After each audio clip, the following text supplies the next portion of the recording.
시청자 여러분 안녕하십니까? BOA 뉴스투데이 시작합니다. 한국 국회 상임위에서 여당 단독으로 대북전단 살포 금지법이 의결된 데 대해 미국의 인권 전문가들은 북한의 요구에 굴복한 것이라고 비판했습니다. 또 인권이라는 중요한 가치에 대한 논의 없이 한국과 북한의 진정한 화해는 있을 수 없다는 지적도 나왔습니다. 첫 소식 김영교 기자가 보도합니다. 워싱턴의 민간단체 북한자유연합의 수잔 숄티 대표는 한국 국회 외교통일위원회에서 여당인 더불어민주당 단독으로 대북전단 살포 금지법을 의결한 건 끔찍한 일이라며 우려했습니다. 억압받는 북한 주민들을 위해 외부 정보가 닿을 수 있도록 노력을 더 해야 하는데 오히려 한국 국회는 북한의 요구에 굴복했다고 비판했습니다. It's horrible, it's appalling, because the South Korean parliament is doing the bidding of the Kim regime. I mean, this is something that is a demand that Kim Yong-jong made. 숄티 대표는 그러면서 한국 국회는 표현의 자유와 북한 주민들의 인권을 지킬 도덕적 의무가 있지만 그 반대로 행동하고 있다고 지적했습니다. 또 남북 접경 지역 주민들이 대북전단 살포로 인해 안전을 위협받기 때문이라는 법안 개정 주장에 대해선 이들의 안전을 위협하는 건 전단을 보내는 인권 단체들이 아니라 바로 북한 정권이라면서 접경 지역 주민들의 안전을 인권 단체들 탓으로 하는 건 책임을 전가하는 격이라고 말했습니다.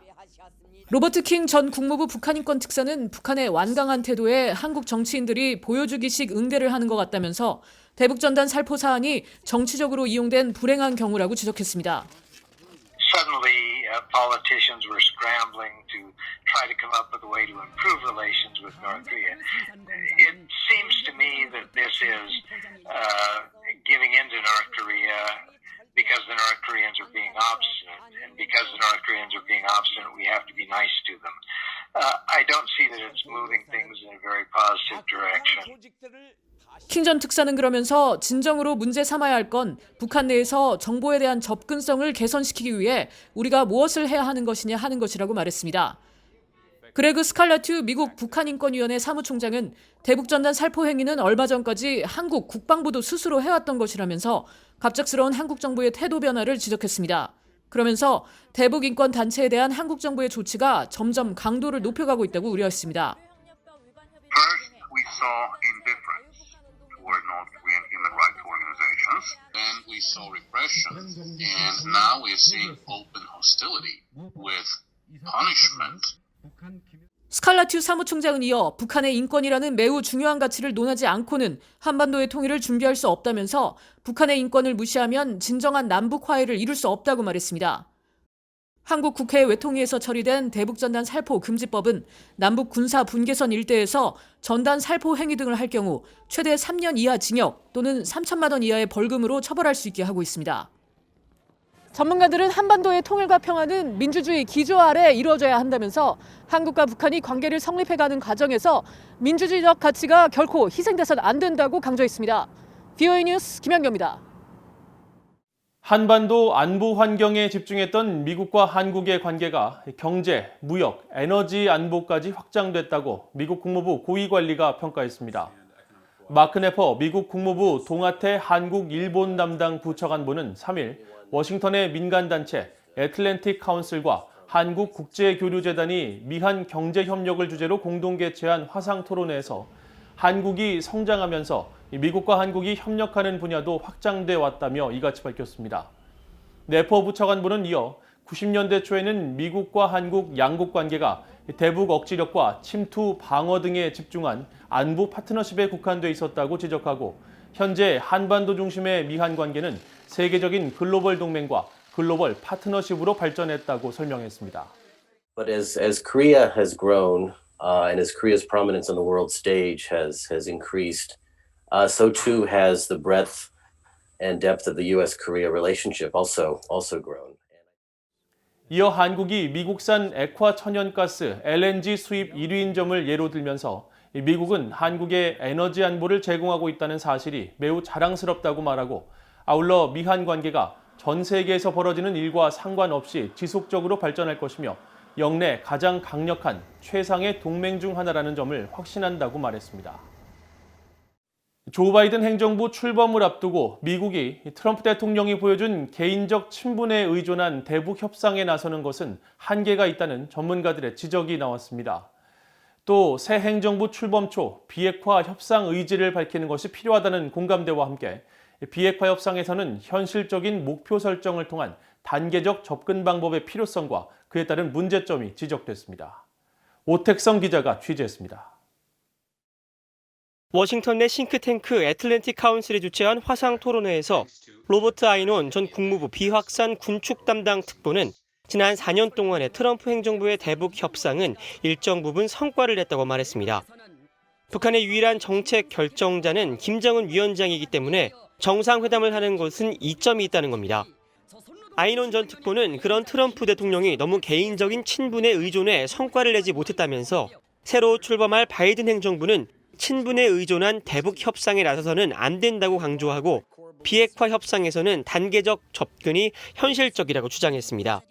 It's not giving up the goal of complete denuclearization. It's not accepting North Korea as a permanent nuclear armed state.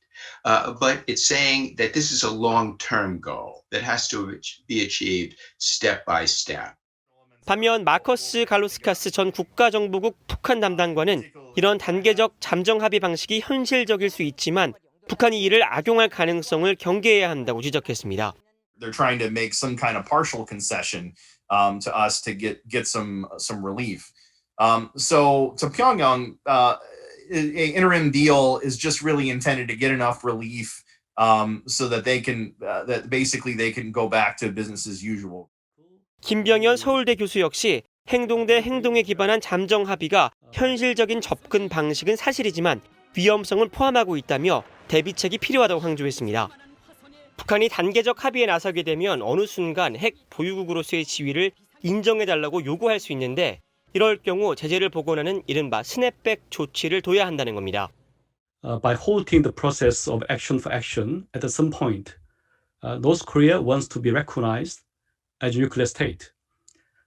In that case, reinstalling the sanctions according to articles or snapback is a possibility. It should start. But I doubt whether China and Russia will agree to this. 이날 토론회에 참석한 송기현 한국 국가안보전략연구원 책임연구원은 동북아 지역에서의 미한일 3국의 협력에 대해 미국은 중국에 집중하길 원하는 반면 한국은 북한에 집중하길 원하는 등 양국 입장에 온도 차이가 있을 수 있다고 지적했습니다. 그러면서 바이든 행정부가 들어선 뒤 3국의 비핵화 해법 논의가 얼마나 빨리 또 얼마나 진지하게 이루어지느냐 하는 것이 중요한 문제라고 지적했습니다. 토론회에서는 미국 새 행정부의 북한 관여 시점도 거론됐습니다. 아이논 전 특보는 바이든 행정부가 국내 문제에 집중하고 있기 때문에 북한 문제는 우선순위는 아닐 것이라고 말했습니다. 그러면서 북한 문제를 너무 오래 방치할 경우 북한이 관심을 끌기 위해 도발에 나설 수도 있는 만큼 새 정부 출범 초 대화 관여 의지를 밝히는 것이 필요하다고 강조했습니다. VOA 뉴스 오택성입니다. 평양에 상주해오던 국제적십자위원회 요원들이 북한 당국의 신종 코로나 바이러스 대응 조치 강화로 2일 모두 철수했으며 다른 국제기구 요원들과 외교관들도 함께 북한을 떠난 것으로 확인됐습니다. 국제적십자위원회 아시아태평양 담당 나줌 이크발 대변인은 3일 BOA에 이 같은 사실을 확인하면서 평양의 국제적십자위원회 사무소는 조선적십자회와 북한의 신체 재활센터에 대한 지원을 계속 이어나갈 계획이지만 북한 당국의 코로나 방역 조치를 감안하면 활동은 매우 제한적일 것이라고 설명했습니다. I can confirm to you that our last international staff from DPRK, they left on Wednesday, yesterday, to actually after finishing their assignments and actually to go and to meet with their families. 국제적십자위원회의 동아시아 담당 그라지엘라 레이트 피콜리 부국장도 3일 BOA에 북한 지원과 협력은 당분간 중국 베이징 주재 국제적십자위원회가 담당할 것이며 북한 당국과의 합의에 근거해 지원 활동을 계속할 수 있는 상황이 되면 직원들을 다시 보낼 준비가 돼 있다고 강조했습니다. 북한은 신종 코로나 바이러스 방역을 위해 올해 초부터 국경 봉쇄 등의 조치와 함께 외교관들과 구호 요원들의 활동을 크게 제한해 왔습니다. 신종 코로나 바이러스 백신을 노린 해킹이 기승을 부리고 있는 가운데 백신 개발 시 유통에 필수적인 저온 유통망을 노린 해킹 시도가 포착됐다고 미국의 정보통신기업 IBM이 경고했습니다. IBM은 3일 발표한 보고서를 통해 정체불명의 해킹 조직이 중국의 저온 냉동 저장 업체인 하이얼 바이오메디컬 경영진을 사칭해 지난 9월 코로나 바이러스 백신 유통의 핵심적인 저온 유통망 관련 업체에 이메일로 가짜 주문서를 발송했다고 밝혔습니다. 또 해커들은 이메일에 악성 코드를 씹는 스피어 피싱 방법으로 정보 탈취를 시도한 것으로 파악됐으며 독일과 한국, 유럽연합 EU, 타이완 등도 공격 대상에 포함됐다고 설명했습니다. 보고서는 이어 해커들이 백신 냉동 보관과 유통에 관여하는 각국의 기업과 조직에서 임원들의 네트워크 자격 증명을 탈취해 향후 백신 유통이 시작될 경우 시스템에 접근하기 위한 용도로 해킹에 나선 것으로 분석했습니다. 이와 관련해 전문가들은 최근 코로나 백신 정보 해킹 정황이 잇따라 포착되고 있는 북한과 러시아가 유력한 용의자로 추정된다면서 이들이 백신 유통 네트워크에 접근한 뒤 이를 이용해 거액을 요구할 가능성을 경고했다고 뉴욕타임스 등 미국 언론들이 보도했습니다. 이상으로 VOA 뉴스투데이를 마칩니다. 시청해주신 여러분 고맙습니다.